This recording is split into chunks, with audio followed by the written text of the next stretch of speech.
네, 우리가 지난 주일에는 응답의 불이라는 제목으로 역대하 7장의 말씀을 선포했었습니다. 한 주간도 하나님의 응답의 불을 받으며 사셨는지요? 오늘은 믿음의 건축이라는 제목으로 역대하 8장에서 9장 12절까지 특별 계시를 선포하고자 합니다. 다 함께 따라하겠습니다. 믿음의 건축. 우리는 믿음의 건축을 잘 하고 있습니까? 건축을 잘 하려면 기초공사가 아주 중요합니다.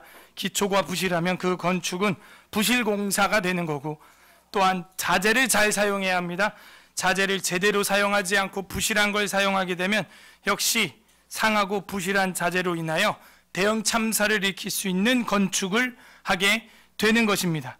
믿음의 건축도 마찬가지라고 생각합니다. 우리는 이제 함께 지어져가는 성전이라고 신약 성경에서 선포해주고 있습니다. 신앙의 기초가 중요하다는 것이죠. 우리가 함께 지어져가는 성전이다. 그렇다면 신앙의 기초가 중요하고 신앙의 자재가 너무나 중요한 것입니다. 무엇으로 저 사람은 신앙생활 하는가? 무엇으로 신앙의 위로와 힘과 능력과 치료로 삼고 있는가? 자신의 믿음을 건축해 나가고 있는가? 우리의 믿음의 건축은 무엇으로 형성된 것입니까? 감정과 노래와 음악입니까? 아니면 진리와 교리로 인한 튼튼한 뼈대를 갖춘 신앙 건축입니까? 오늘 성경에는 성전과 궁궐을 무려 20년간 건축한 솔로몬의 이야기가 나오고 있습니다.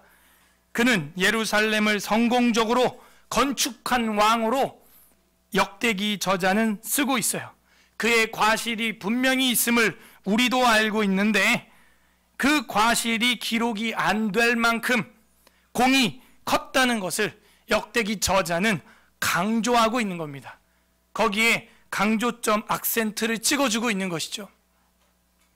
부디 오늘 말씀을 통해서 믿음의 건축을 하는 저와 여러분 되시기를 주님의 이름으로 간절히 소망합니다. 8장 솔로몬 성전과 궁궐 건축, 그게 8장 전체 이야기가 되겠습니다. 그중 1절에서 6절까지가 다양한 건축 사업이 나옵니다. 단지 그 두 개만 건축한 게 아니라는 것을 오늘 본문에서는 기록을 하고 있어요. 그래서 1절부터 6절까지는 다양한 전국적인 건축 사업, 전국적인 건축 사업. 그게 1절부터 6절까지 나옵니다. 1절 솔로몬이 여호와의 전과 자기 궁궐을 몇 년? 20년 동안에 건축하기를 마치고. 여러분, 역대기를 읽을 때는 구약 성경을 총동원해야 된다 그랬죠? 여기서는 어디를 좀 가지고 오면 좋겠어요? 건축하는 장면이 어디에 나오죠? 열왕기 상에 나오죠? 열왕기 상에 보게 되면은 여기는 20년이라고 되어 있는데, 열왕기 상에 보면은 뭐라고 되어 있냐면은 성전과 궁궐이 각각 기록되어 있어요. 성전은 몇 년? 7년. 궁궐은 빼면 되죠. 13년. 그래서 열왕기서에는 그렇게 7년, 13년 따로 기록되어 있어요. 근데 여기는 그냥 합쳐서 20년이라고 하고 넘어가는 거예요. 그래서 열왕기에서 우리가 읽으면서 깨닫게 되는 느낌은 뭐냐면, 열왕기 저자의 뉘앙스는 성전은 7년, 궁궐은 13년이나 했다.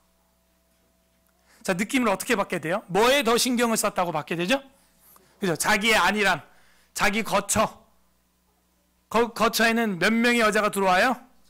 잘 알고 있는 바 솔로몬의 와이프는 총 1000명.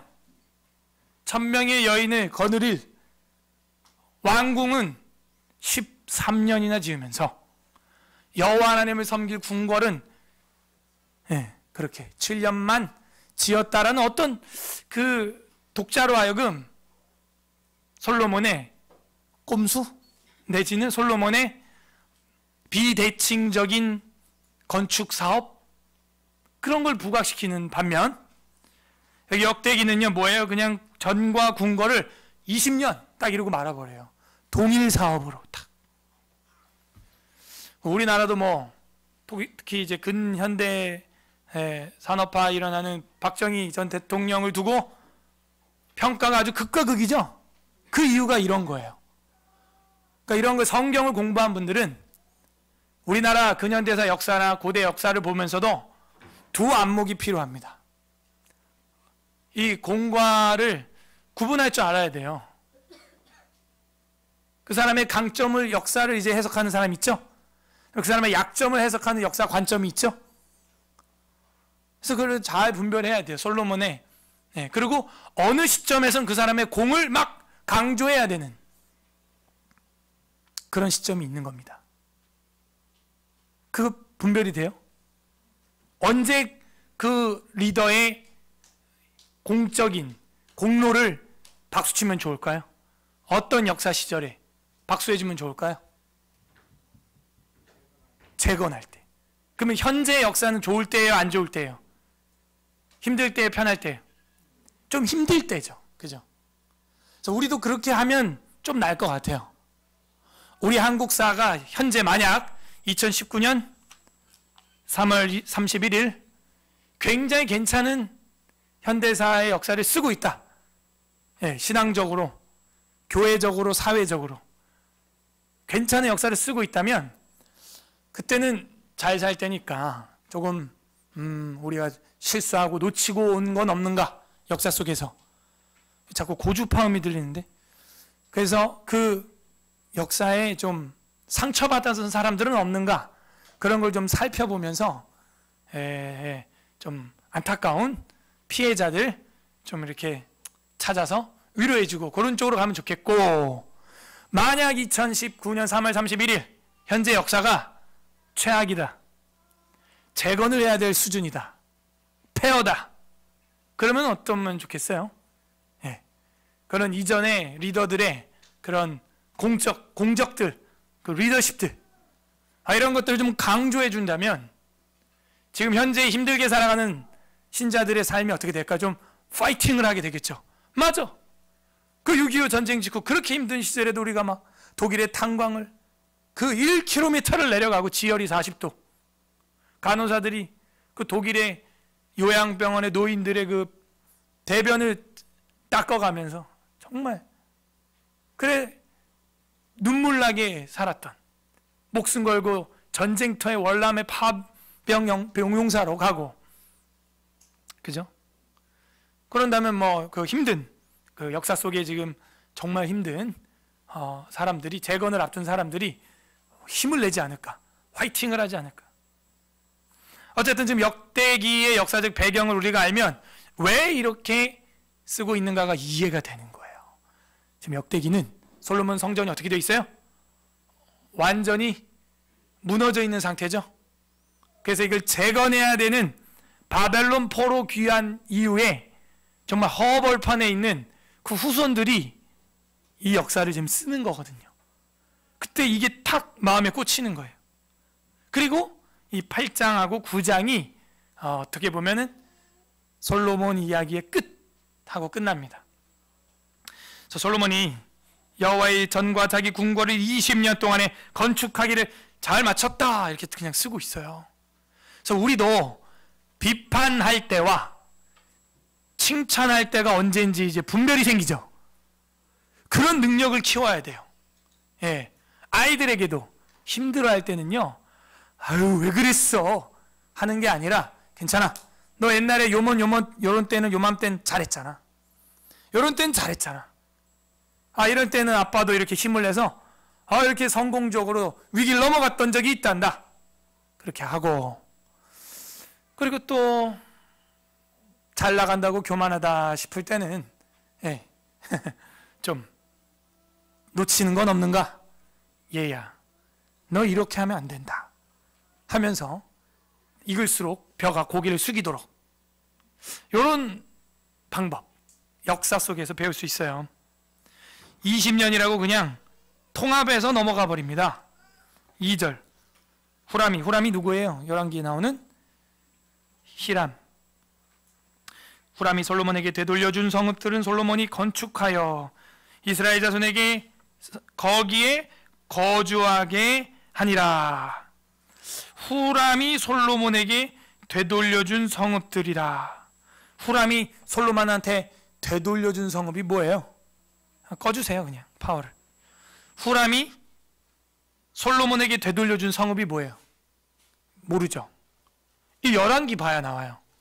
후람이 솔로몬에게 되돌려준 성읍. 기억나요?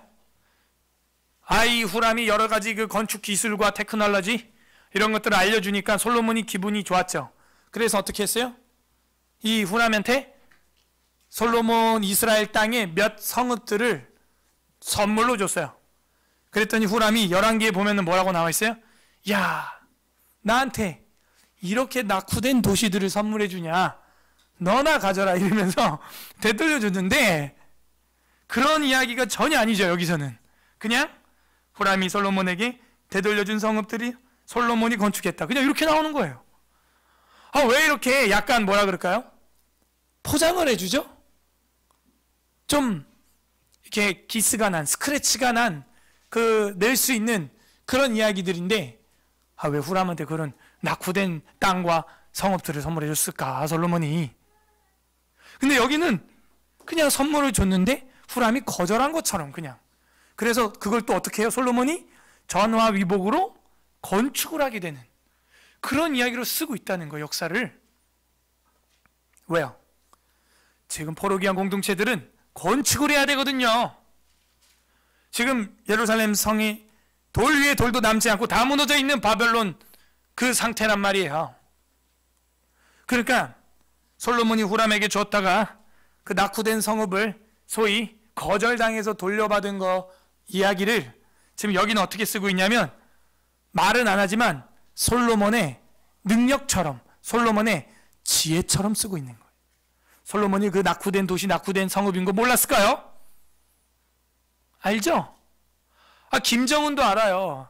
자기 평양에 숙소가 볼품 없다는 걸. 그래서 그 정상회담 할 때 그런 얘기 하잖아요. 저희가 도로 상태가 볼품 없어서 다 알아요. 그 솔로몬도. 자기가 별로 좋지 않은 땅과 성읍을 선물로 해준 거 압니다. 그래서 이제 많은 학자들이 어떻게 보냐면 이게 솔로몬의 지혜다 하는 거예요. 그런 걸 주면 후람은 눈이 높기 때문에 그걸 거절해버리고 거절할 걸 미리 예측을 단수를 벌써 몇 수를 내다봤다는 거예요. 솔로몬은. 그래서 자기는 할 말 다 했고 다시 그걸 돌려받아서 재건축을 하는 신도시를 만드는데 힘을 썼다는 거예요. 굉장히 긍정적으로 해석을 많이 해주죠. 솔로몬의 업적들을 말이죠. 과오들을 말이죠. 이런 역사구나. 후람이 솔로몬에게 되돌려준 성읍들을 솔로몬이 건축하여 이스라엘 자손이 거기에서 거주하게 됐다. 신도시로 건축해 준 거예요. 그러니까 자기는 선물해줬고 돌려받았고 우리 백성들에게 줄 땅들의 명분을 받았고. 지혜다. 지혜. 이걸 지혜로 승화시키고 있어요. 3절 솔로몬이 가서 하맛소바를 쳐서 점령하고 또 광야에서 다드모를 건축하고 하맛에서 모든 국고성들을 건축하고 또 윗 벳호론과 아래 벳호론을 건축하되 성벽과 문과 문빗장이 있게 하여 견고한 성읍으로 만들고 그렇게 만들어서 선물해 주지. 그럼 좀 진작에. 이게 솔로몬의 지혜라는 거야. 지혜. 또 바알락과 자기에게 있는 모든 국고성들과 모든 병거성들과 마병의 성들을 건축하고 솔로몬이 또 예루살렘과 레바논과 그가 다스리는 온 땅에 건축하고자 하던 것을 다 건축하니라. 여러분 1절에도 건축, 2절에도 건축, 4절에 건축, 5절에 건축, 6절에 건축. 건축이라는 단어만 하나, 둘, 셋, 넷, 다, 일곱, 8번 나와요. 6절 안에 8번. 지금 뭘 말하고 있는 거예요? 솔로몬의 빌드업, 이 셋업하는 이 나라를 세우는 일이 성공적이었다. 이 참 의미가 있어요. 다윗이 성전을 건축할 수 있었나요? 없었죠. 다윗은 재료를 다 준비하고도 그 성전 건축을 못했어요. 아니 다른 도시들은 냅두고더라도 그 성전 하나도 못했어요.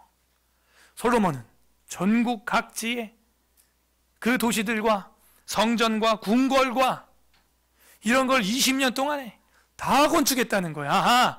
그러면 20년 동안에 성전하고 궁궐만 건축한 게 아니군요. 그렇죠. 전국적인 이 재건축과 신도시 계획이 일어났다는 거예요.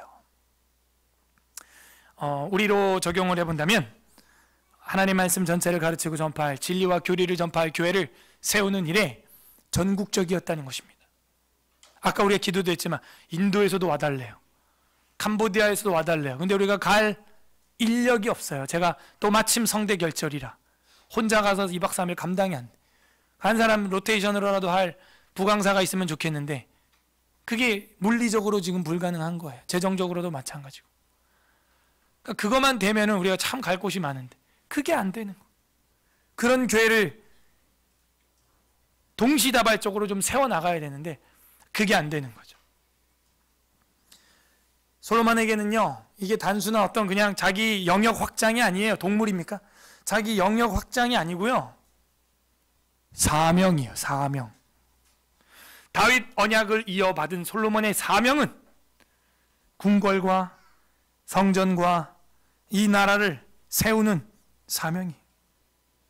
그럼 믿음의 건축 첫 번째 재료는 무엇일까 생각해 보면 건축을 해내는 게 목적이 아니고요, 사명을 이루는 게 목적인 거예요. 사명. 우리에게 사명이 있는가를 기도해야 합니다. 점검해야 돼요. 정말 우리에게 해외 선교에 대한 사명이 있는가? 하나님 뜻이라면 마게도냐 환상 꿈을 통해서라도 사인을 주시겠죠. 이리로 건너와 우리를 도우라. 도우라. 근데 이건 꿈도 아니고 직접 그 선교사들이 요청한 건데 워싱턴 DC에도 가야죠. 그죠? 갈 때 오라는 데는 많아요. 그래서 믿음의 건축제를 첫 번째는 사명입니다. 사명. 사명이 있어야 건축할 수 있어요. 사명이 있어야 성전을 세우고 궁궐을 세우고 전국에 건축을 하고, 우리로 한다면 사명이 있어야 그리스도의 몸된 교회를 섬기고 세우고 또 외형적으로는 건축도 해나갈 수가 있는 겁니다.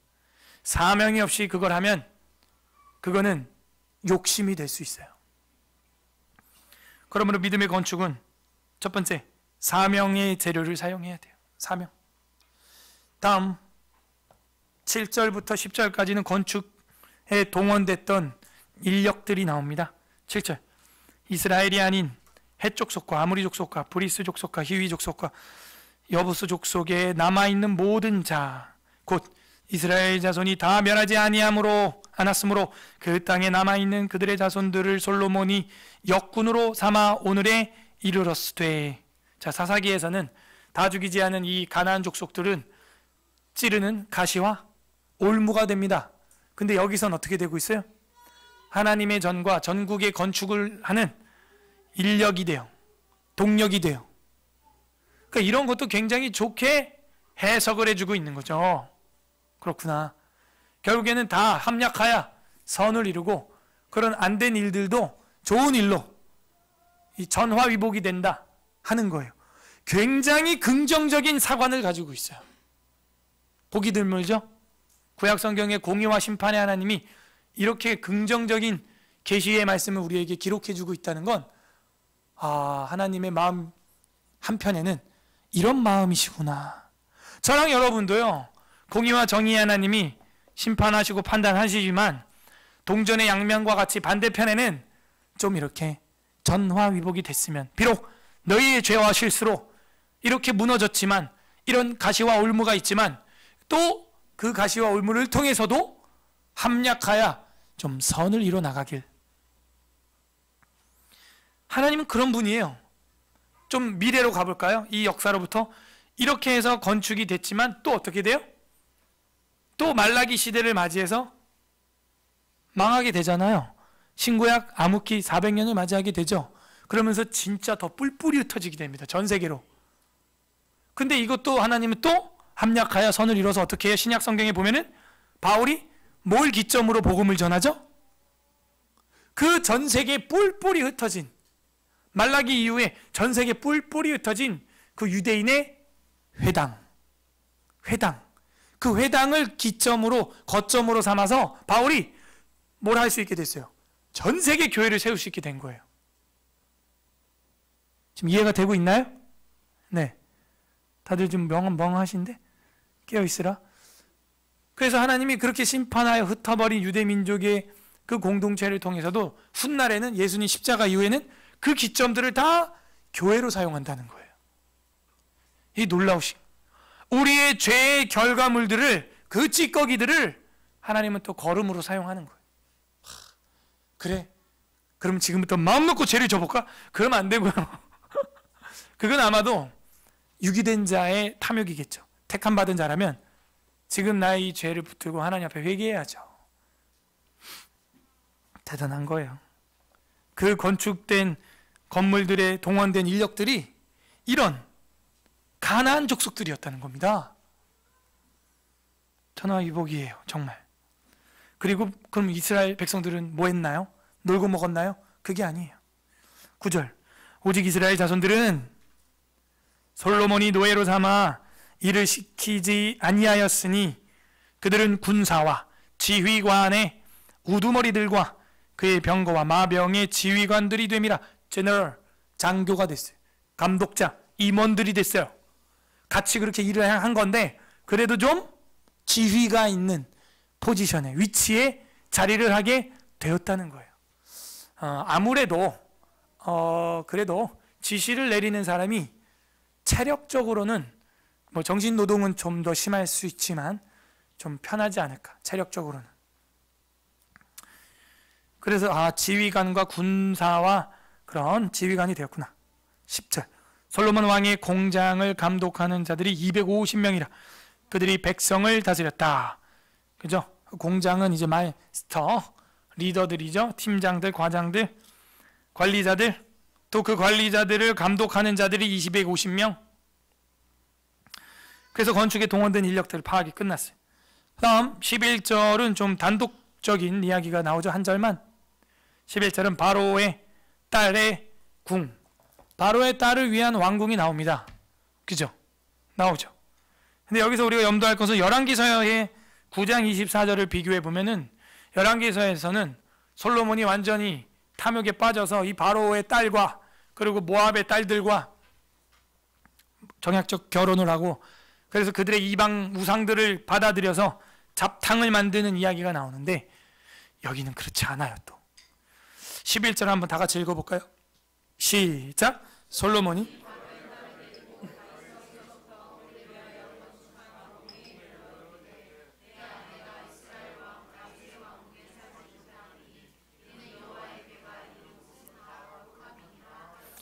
바로의 딸을 위해서 궁궐을 지어준 이유가 뭐래요?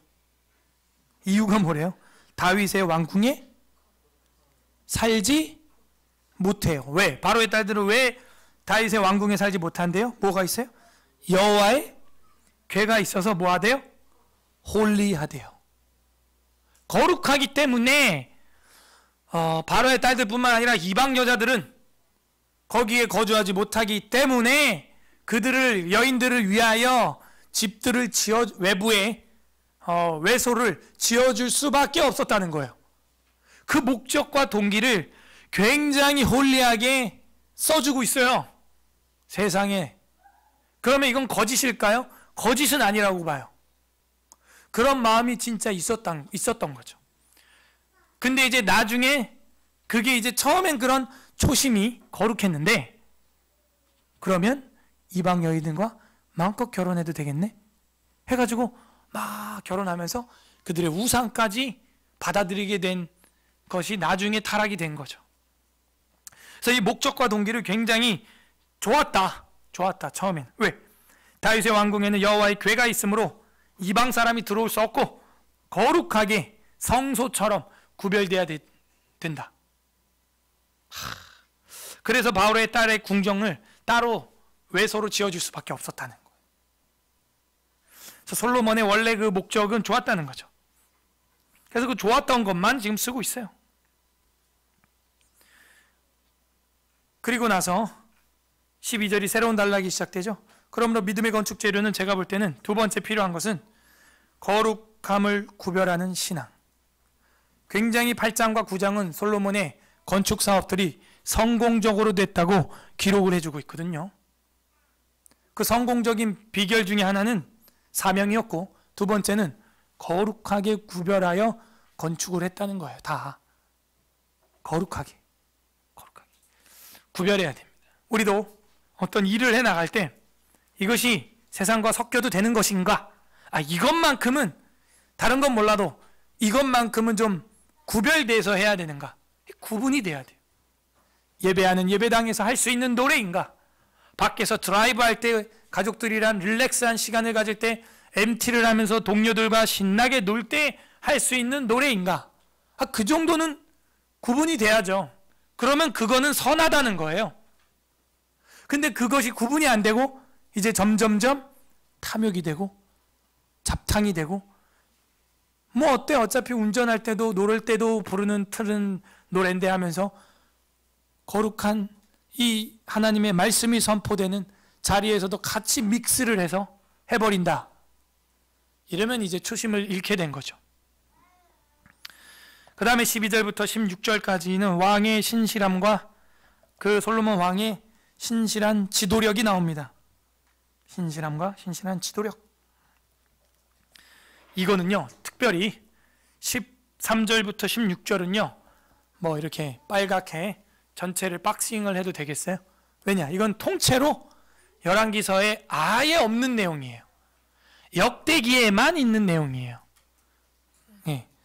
자, 한번 볼까요? 그러면 무엇을 주목해서 역대기 저자는 썼는가?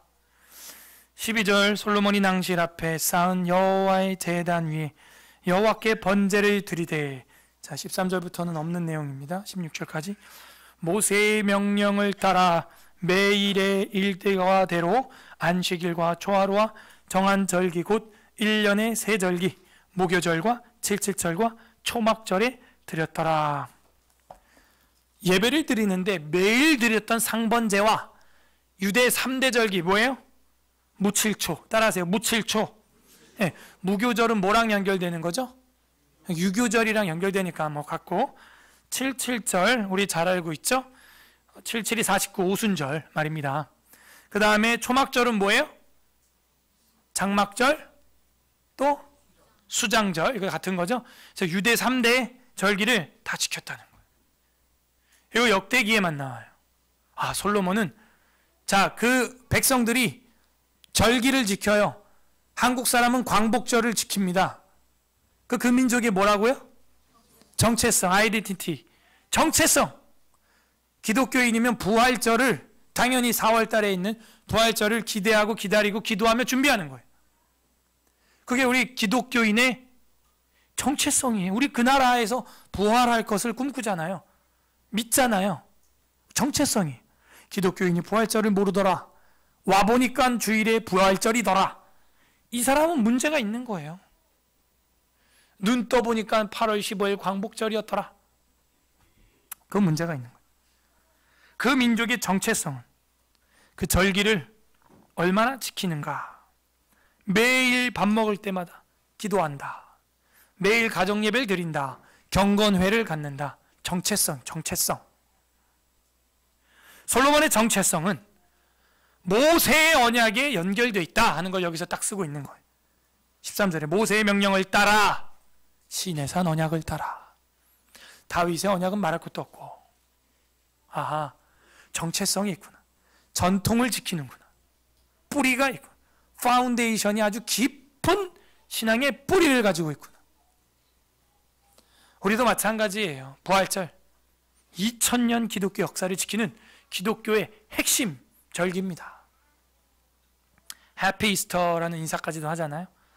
부활절 좀 준비 좀 해봐요. 이번에 우리 회장님들하고 얘기도 했는데 옛날처럼 달걀을 해서 편지랑 카드랑 해서 지인들에게 선물을 할 것이냐 좀 고민을 해봐요. 여러분도 성탄절뿐만 아니라 성탄절날 교회를 모셔오기 위해서 이 부활절날 카드하고 선물을 미리 하는 것도 아주 좋은, 소위 태신자라고 표현을 많이 하죠.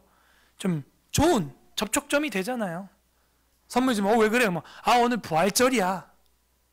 카드랑 이렇게 탁 해서 주는 거죠.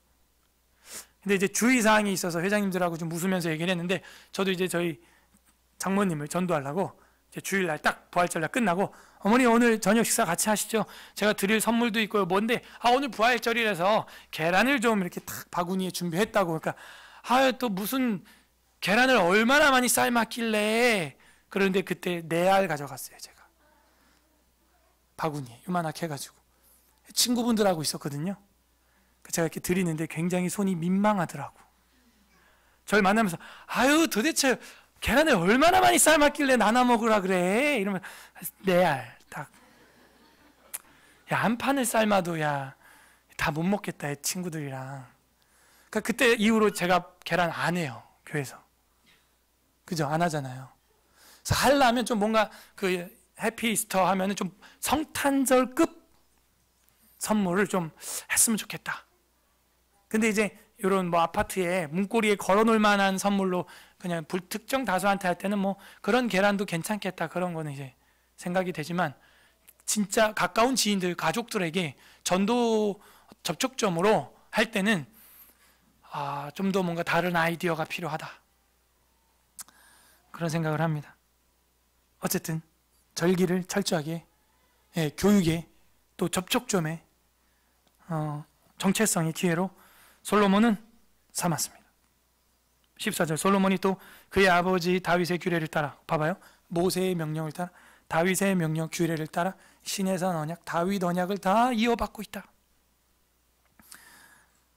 정의와 사랑의 언약들을 다 이어받고 있어요.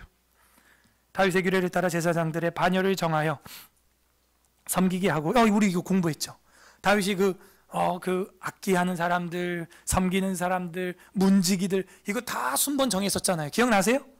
그래서 그때 우리 교회도 막 1인 1구역 뭐 합시다 하고 제가 적용점 엄청 강조하고 그랬는데 아직도 안 쓰고 말이죠. 그죠? 그래서 여기 이렇게 정한 대로 했구나. 반열을 정하여 섬기게 하고 레위 사람들에게도 그 직분을 맡겨서 매일 일과대로 찬송하며, 매일의 일과대로 그 노래하고 찬송하는, 찬송이 일과예요. 일과. 여러분도 찬송할 수 있는 일들이 하루에 한 번씩 있었으면 좋겠어요. 제가 트럼펫 하는데 이게 죄송합니다, 나이 먹고 하려니까 안 돼. 이게 학기들이 이거 젊어서 해야 돼. 아무튼 그래서 지금 막 시험에 빠졌어요. 제가 양각 나팔은 잘 되는데 이거 잘 안 돼요. 금관악이 달라. 이게 입술이 막 찢어지고 피가 나고 이래서 저거 팔고 다시 옛날에 중학교 때부터 치던 그냥 클래식 기타를 해서, 클래식 기타는 이제 오스케스트라랑 협연이 되니까 클래식 기타로 바꿀까? 그건 제가 다 하니까 그냥 하던 거나 잘할까? 뭐 이런 생각이 그러니까 매일 해야 돼요. 이게 최소 악기를 하려면 하루에 1시간, 최소 1시간 이상은 해야 돼요. 제가 기타 할 땐 중학교 때부터 하루에 매일 한 3시간, 4시간씩 막 시간 가는 줄 모르고 막 했어요. 젊어서 해야 돼. 그래서 하던 거 계속 해야 되는데 매일 그 하던 대로 일과대로 찬송 하던 거 하는 거예요. 고민 중에 있는데 제사장들은 또 앞에서 수종 들게 하고, 찬송할 사람은 찬송을, 수종 드는 사람은 예배를 수종 들고, 또 문지기들은 그 반열을 따라, 그죠? 그 시설 관리 이런 거 온오프 하는 사람들은 그런 일들을 하고, 그 반열을 따라서 강문을 지키게 하였으니 이는 사람이 다 하나님의 사람 다윗이 전에 이렇게 명령하였습니다. 참 그 전통이 잘 다음 세대까지 이어져 간다. 괜찮은 교회예요. 괜찮은 나라예요. 정말 제사장들과 레위 사람들이 굳고 일에든지 무슨 일에든지 왕이 명령한 바를 전혀 어기지 아니하였더라. 그 권위가 존중되고 인정되는 나라. 물론 권위주의에 빠져서 폭군이 되면 안 되죠. 하지만 권위가 인정되는, 장로의 정치가 이런 거예요. 장로 교회가 이런 겁니다.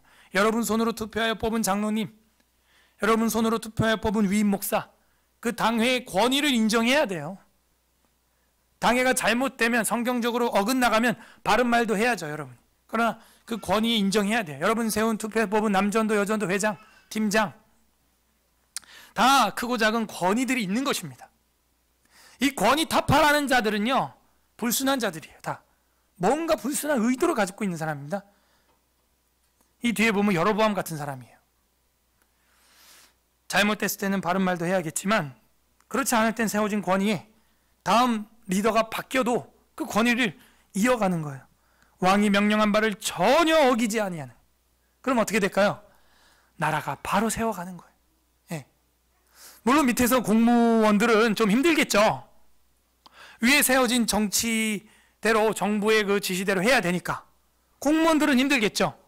그러라고 공무원 뽑은 거고 녹을 먹게 해주는 거 아닙니까?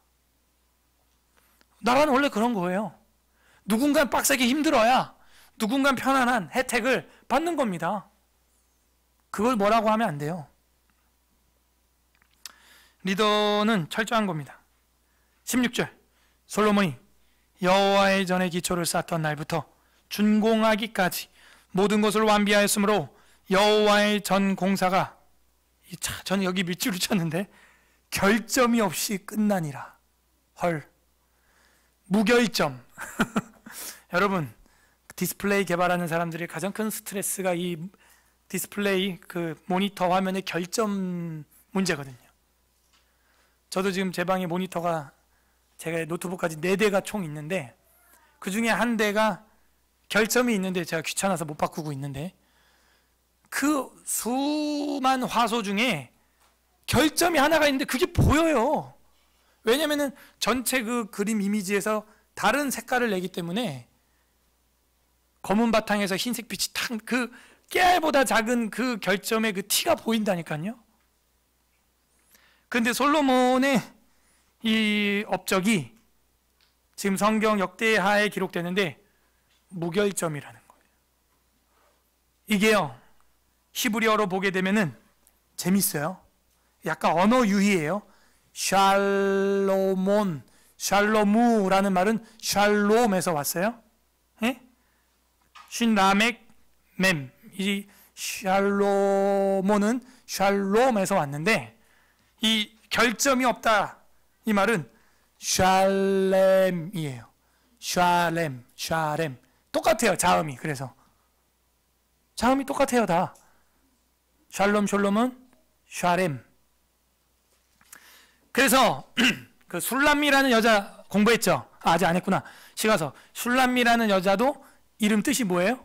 샬롬에서 와가지고 술람미 하면은 the peaceful 아니면은 peaceful 아니면은 perfect의 의미를 가지고 있어요. 완벽한 여자라는 거. 그 단어예요, 이게. 여기서 결점이 없다. 이 말은 완벽하다. 그리고 다른 말로는 평화로운 이런 뜻이에요. 언어 유희를 하고 있죠.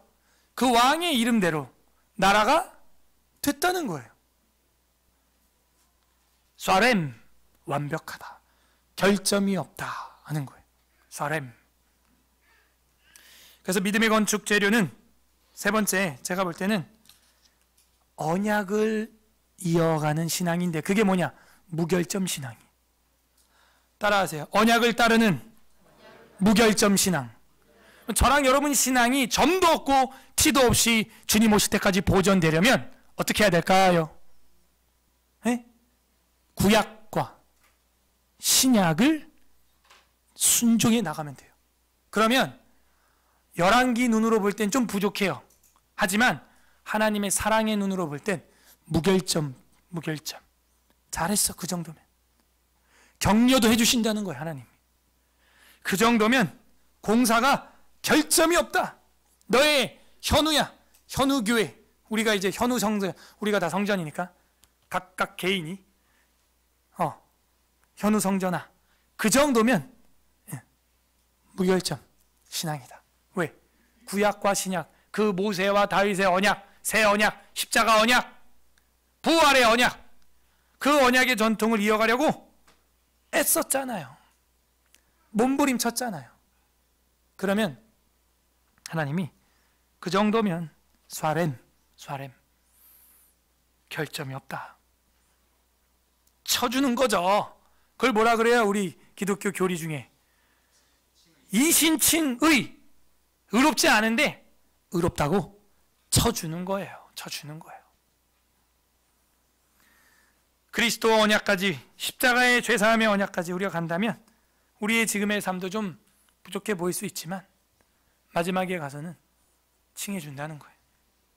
아하, 믿음의 건축 재료는 바로 이런 언약 신학이구나. 언약 신앙이구나. 언약을 따르는 무결점 신앙. 자, 17절, 18절. 이제 이거는 이제 마무리인데 약간 비하인드 스토리가 나옵니다. 해상무역으로 확장됐다 하는 거예요. 그러니까 이제 나라가 견고해 있으니까요. 그냥 전 세계에서 솔로몬이랑 한번 사업 좀 해보려고 달려드는데 이게 뭐 컨트롤이 안 돼. 여러분, 우리 기독교인들은 이래야 돼요. 내가 뭐 광고비 수천만 원 치고 막, 물론 그렇게 해서 사업 확장되면 또 좋겠지만 그냥 가만히 있어도 저 남궁 사장이랑 한번 일해봐. 그냥 정말 괜찮아. 저 집사랑 일해봐. 저 과장이랑 해봐. 이번에는 저 팀이랑 일해봐. 저 팀 진짜 괜찮아. 그냥 하나님이 주변에서 막 붙여줘 바빠 죽겠어.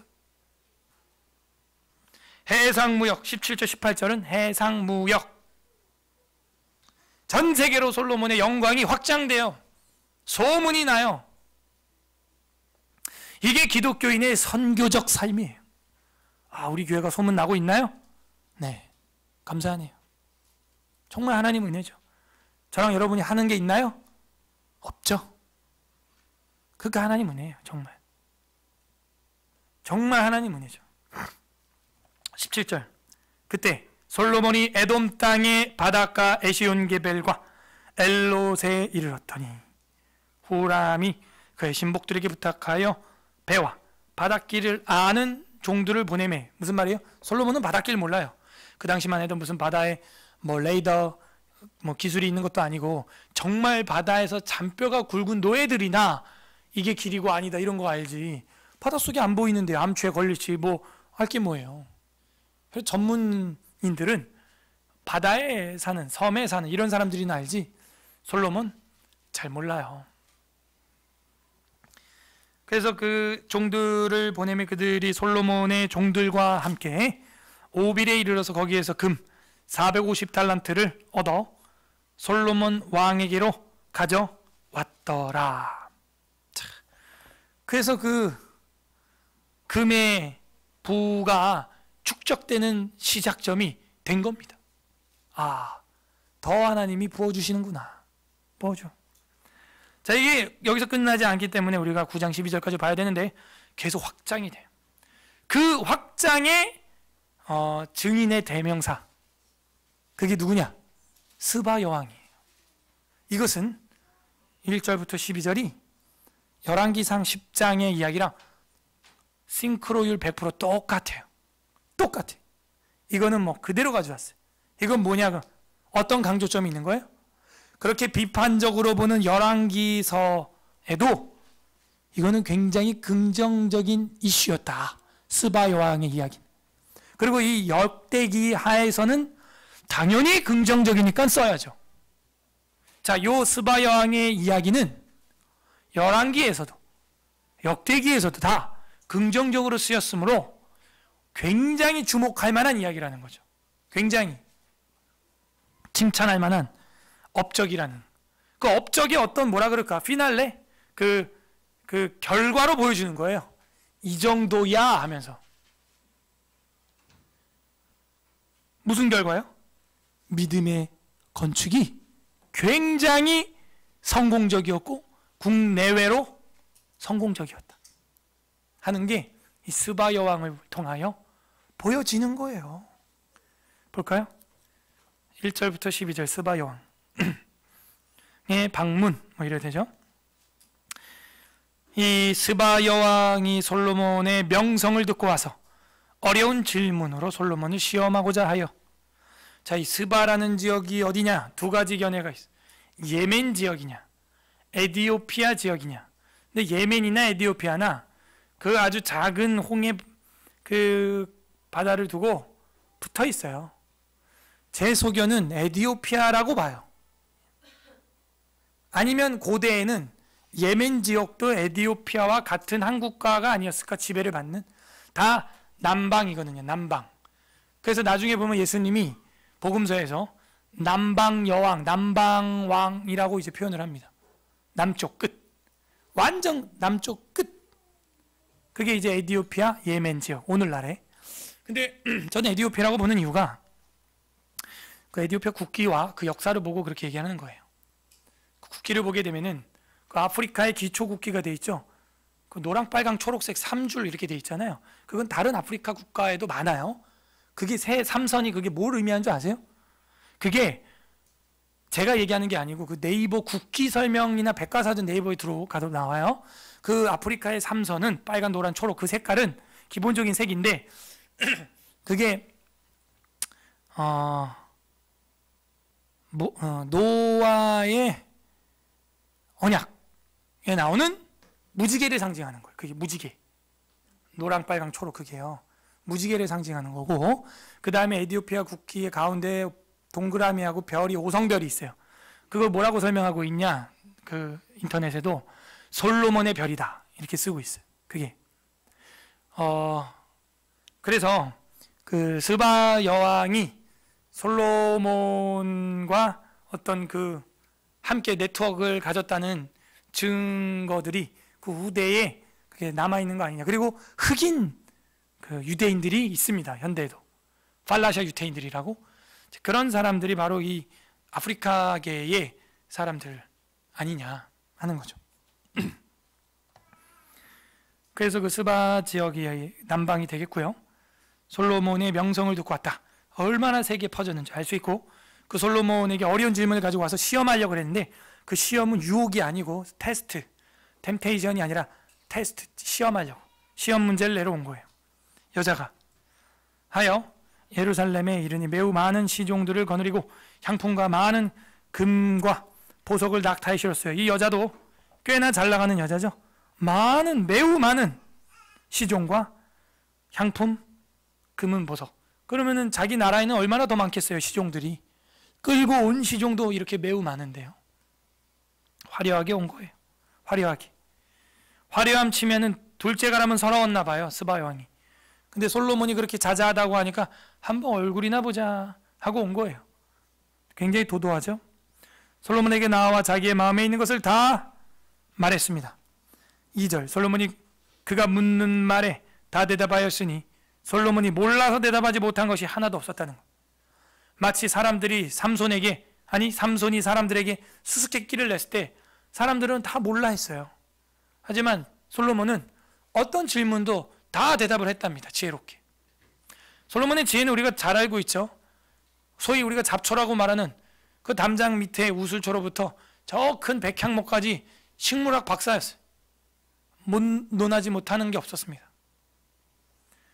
재판에 있어서는 뭐 탁월한 심리와 재치를 발휘하고, 건축 대단했죠. 자, 전천후의 사람이에요. 이 솔로몬은 전에도 후에도 없는 사람이죠. 그야말로 다 대답했어요. 완전 뿅 가겠죠. 여자가. 3절에 스바 여왕이 솔로몬의 지혜와 그가 건축한 궁과 그의 상의 음식물과 그의 신하들의 좌석과 그의 신하들이 도열한 것과 그의 공복과 술관원들과 그들의 공복과 여호와의 전에 올라가는 층계를 보고 정신이 황홀하여, 그의 지혜와 건축물과 신하들의 충성도를 보니까 이방 여자가 볼 때 황홀하다는 거예요. 자, 저는 여기서 하나님의 마음을 봤어요. 이게 하나님 마음이에요. 이게 이스라엘 역사상 최고의 정점이에요. 정점, 피크. 이런 시절이 없어요. 지금 가만히 있어서 전도하는 거예요. 가만히 있는데 와서 지혜를 듣고 싶어서 사람들이 오는 거예요. 사람들이 저랑 여러분한테 이렇게 와야 돼요.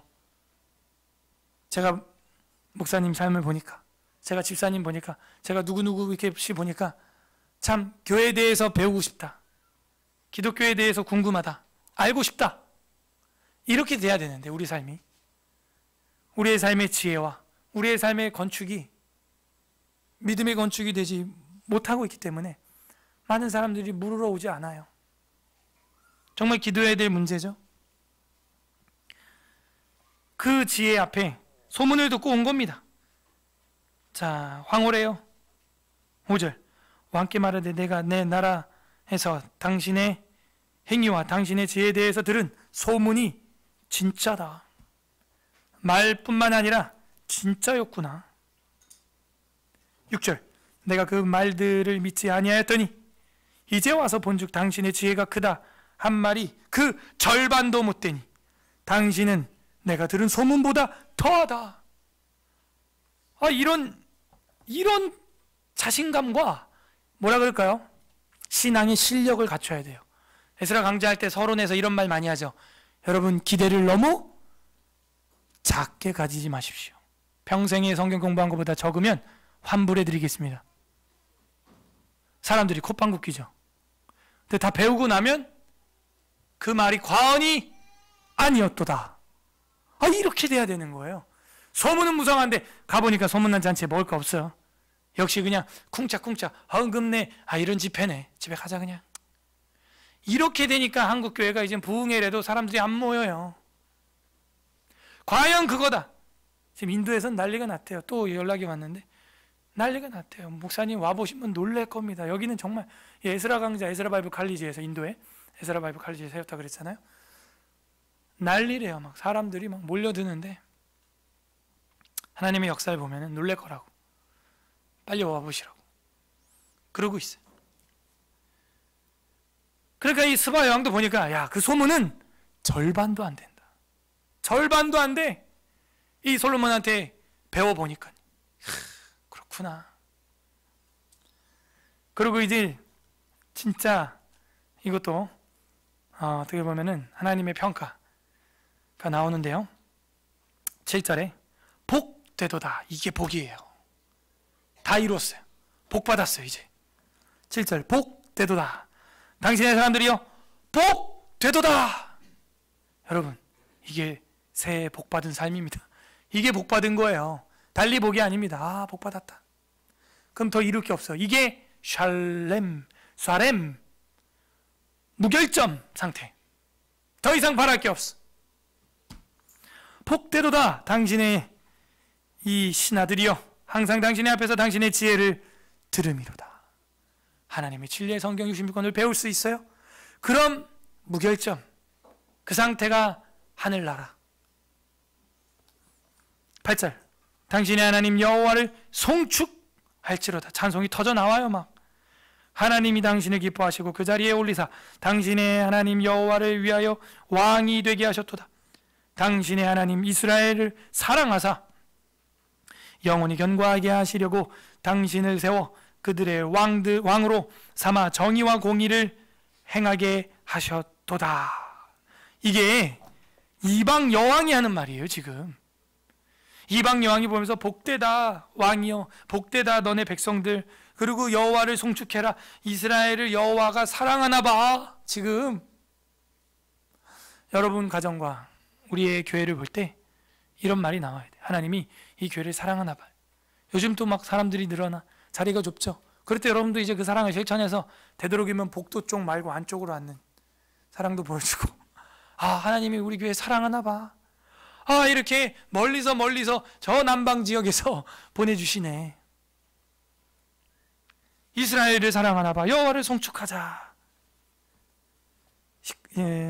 9장 9절 이에 그가 금 120달란트와 매우 많은 향품과 보석을 왕께 드렸으니 스바 여왕이 솔로몬 왕께 드린 향품 같은 것이 전에는 없었어요.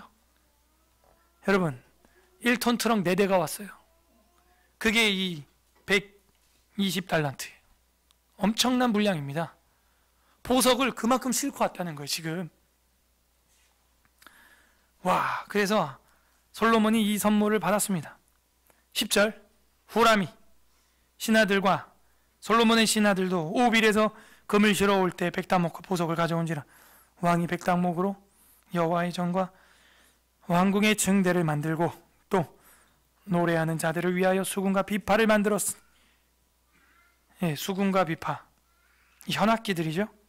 이 같은 것들은 유다 땅에서 전에는 보지 못하였더라. 12절 다 같이 합독합니다. 시작. 솔로몬 왕이 스바여 가져온 대로 담내하고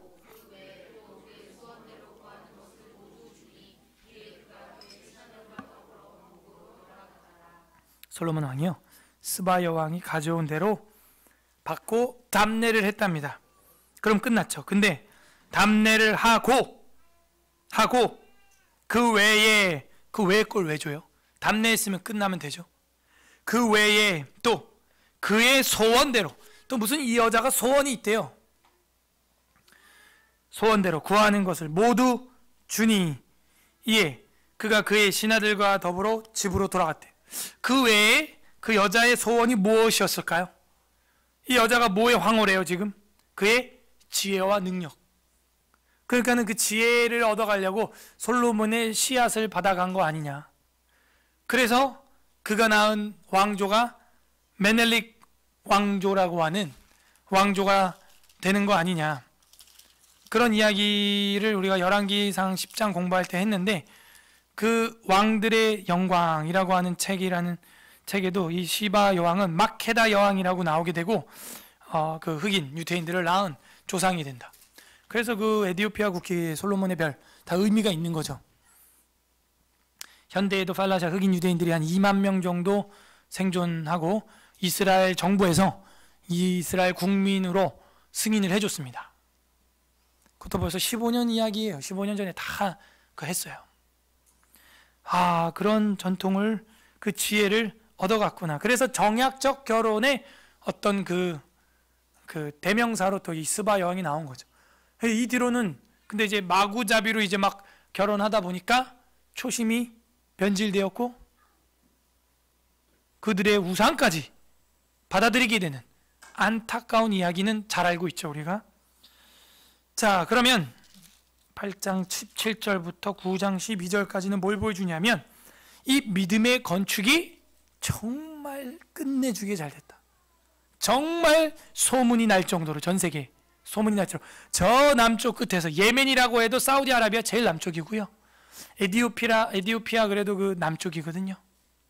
저 땅 끝에서도 소문을 듣고 왔다라고 하는 어떤 상징성을 스바라고 하는 여왕의 땅에 가지고 있는 거예요. 저 땅 끝에서도 왔구나. 남쪽 끝에서도 이 소문을 듣고 왔구나. 자, 정리합니다. 믿음의 건축 어떻게 하면 됩니까? 첫 번째, 사명을 우리가 가져야 됩니다. 두 번째, 거룩함으로 구별된 신앙으로 시작을 해야 돼요.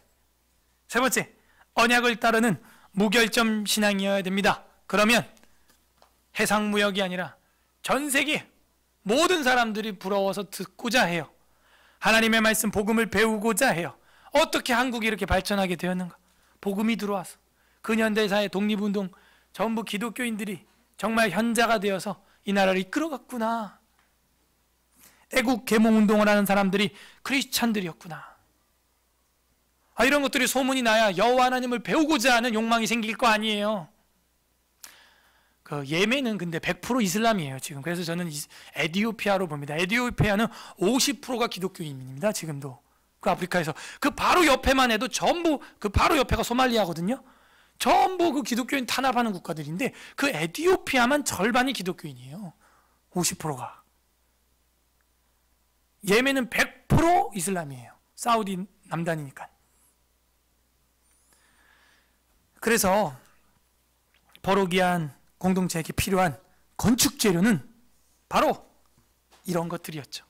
사명의 재료, 거룩함의 재료. 왜요? 에스라하고 느헤미야 보니까 이 사람들이 누구랑 결혼 많이 했어요? 이방 여자들하고 많이 결혼했잖아요. 이 거룩함으로 구별이 안 되는 거예요. 철저히 구별해야 한다. 그리고 믿음의 건축 재료는 언약을 따라가는 그 무결점이었던, 그게 이 포로기안 공동체 건축을 하려는 이 바벨론 귀한 공동체한테는 필요했던 진짜 믿음의 건축 재료였던 것입니다. 자, 우리 관련 구절 보겠습니다. 마태복음 7장 24절 보겠습니다. 마태복음 7장 24절. 신약 11페이지 11. 24절부터 27절까지 저랑 교도가시겠습니다. 마태복음 7장 24에서 27. 11페이지 11. 제가 먼저 읽겠습니다. 그러므로 누구든지 나의 이 말을 듣고 행하는 자는 그 집을 반석 위에 지은 지혜로운 사람 같으리니,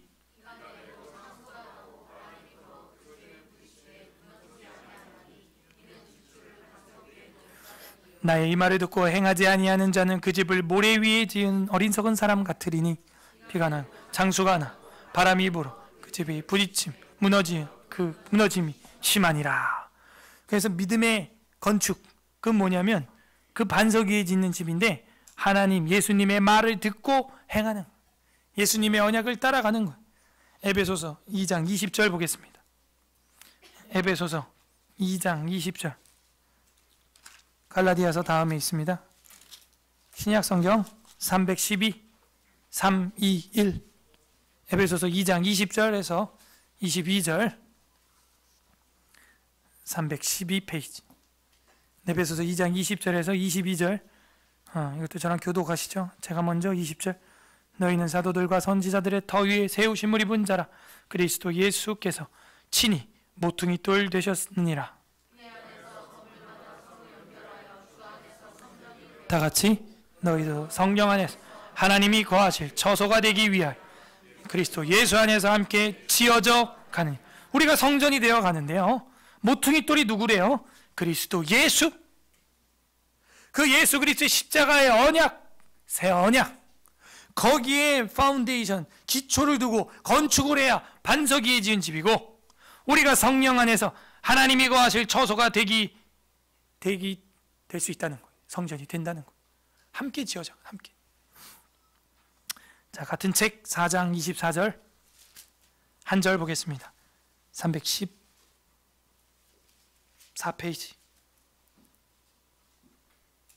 에베소서 4장 24절 합독합니다. 시작. 하나님을 따라 의와 진리의 거룩함으로 지으심을 받은 새 사람으로 입으라. 의와 진리와 거룩함 구별돼야 돼요. 그걸로 지으심을 받아라. 거룩함. 솔로몬이 거룩하게 구분을 했죠. 구분할 줄 알아야 돼요. 우리도 이게 교회에서 예배에서 할 수 있는 건지 없는 건지 거룩하게 우리는 지어져 나가야 됩니다. 관련 구절로서는 마지막 데살로니가 전서 5장 23절, 살전 5장 23절, 5장 23절 333페이지, 333페이지. 데살로니가 전서 5장 23절 333 합독합니다. 데살로니가 전서 5장 23절 시작. 평강의 하나님이 친히 너희를 온전히 거룩하게 하시고 또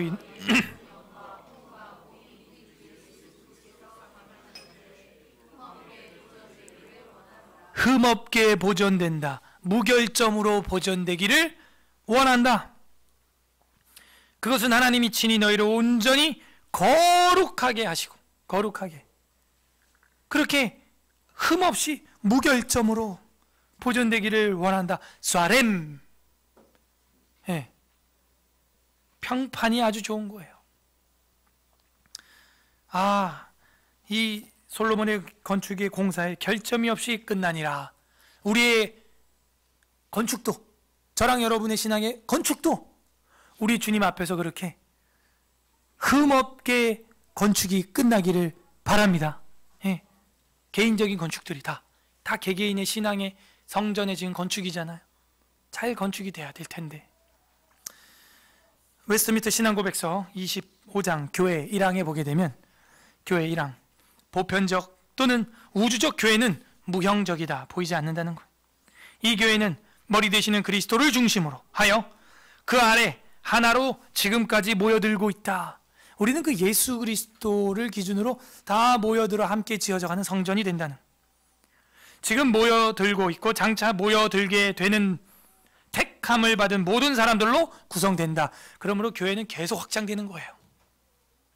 이 교회는 그리스도의 신부요, 몸이며, 그러니까 교회는 어머니죠. 만물 안에서 만물을 충만하게 하시는 이의 충만이다. 그래서 우리가 이 그리스도의 몸된 교회를 정말 계속해서 지어 나가야 됩니다. 단지 이거는 하드웨어, 건물 따위를 이야기하는 게 아니고, 그것도 확장돼야겠지만 그 그리스도를 머리로 한 그 밑에 구원받은 택함받은 사람들의 모임, 이게 계속 확장돼야 되는 거예요. 이거야말로 그리스도의 신부, 정말 이 아름다운 교회를 부흥시키는 본질이 되는 겁니다. 본질적 부흥. 오늘 말씀에 어떤 하나님의 마음이 담겨져 있나요? 세상 앞에 복되고 황홀하게 하고 싶은 그 하나님의 심정이 스바 여왕의 고백을 통해서 나오잖아요. 주님과 함께 하면요, 베드로처럼 내가 지금 여기가 만족합니다. 바울처럼 내가 몸 안에 있었는지 밖에 있었는지 모를 정도로 그런 황홀함이 있는 거예요. 각자 적용해 보세요. 나의 믿음의 건축 자재는 준비되어 있는가? 정말 사명이 있는가? 예? 아이들 키우는 것도, 홈스쿨 하는 것도, 예, 그냥 일반 공교육을 하는 것도 사명이 있는가? 나한테 정말 교회를 섬길 때 사명이 있는가? 거룩하게 구별되고 있는가? 나시린처럼 언약을 따르는 무결점인가? 적용을 해보세요. 내 믿음의 건축 자재는 지금 부실 자재는 아닌가? 끝맺습니다. 우리 주 예수 그리스도께서는 솔로몬보다 더 큰 이이십니다. 오늘 마지막 성경 마태복음 12장 42절 보겠습니다. 마태복음 12장 42절 20페이지 신약 20페이지 20 마태복음 12장 42절 합독합니다. 시작. 심판 때 남방 여왕이 일어나 이 세대의 사람을 정죄하리. 이는 그가 솔로몬의 지혜로운 말을 들으려고 땅 끝에서 왔음이거니와. 솔로몬보다 더 큰 이가 여기 있는, 그저 스바 여왕을 남방 여왕이라고 표현하고 있고 땅 끝에서 왔다고 말하고 있죠. 그러므로 솔로몬의 영광은 전 세계를 커버한다라는 상징성이 있는 거예요. 근데 우리 예수 그리스도께서는 누구라는 거예요? 솔로몬보다 더 큰 이가 왔는데 예수 그리스도를 왜 안 배우냐 이거예요. 왜 스바 여왕처럼 싸들고 오지는 못할 망정, 금 4톤 트럭으로 가지고 오진 못할 망정 왜 안 오냐 이거예요. 그러면 그 사람은 나중에 스바 여왕이 정죄할 거야. 왜? 불신자도 AD와 BC 사이에서 살아가고 있잖아요. BC는 Before Christ, AD는 Anno Domini, 서기기원역, 기독교 이후 2019년 아닙니까? 어쩔 수 없이 아빠 미워하면서 아빠의 뺨을 핥히고 때리는 딸도 아빠 무릎에 앉아야 아빠 볼에 손이 닿는 거예요. 하나님을 비방하고 욕하는 이 안티 크리스찬들도 결국 그 하나님이 만든 세상 안에 앉아 있어요. 솔로몬보다 더 큰 이가 있는데 왜 들으러 오지 않느냐? 건축을 잘하려면요, 자재가 좋아야 됩니다. 우리 주 예수 그리스도의 언약을 따르는 거룩함이 있어야 됩니다. 안 그러면 대형 참사예요. 인생이 다 부실공사예요. 예수 그리스도께서는 십자가에서 모세와 다윗과 새 언약을 다 이루셨어요. 심지어 자신의 피와 살을 찢고 쏟아가면서, 죽어가면서, 그리고 부활하셔서 첫 열매로 본이 되어 주셨습니다. 우리한테 열매를 보여주셨어요. 이제는 우리가 그 그리스도를 바라보며 솔로몬보다 더 존경하며 바라봐야 돼요. 황홀하게 그 복을 누려야 됩니다. 우린 이미 다 이룬 자들이에요. 왜요? 십자가에서 주님이 다 이루셨기 때문에. 그게 복음이에요. 그래서 이렇게 성경 배우고 예배함이 그냥 만족함입니다. 그 어디나 초막이나 궁궐이나 그 어디나 하늘나라가 되는 거예요.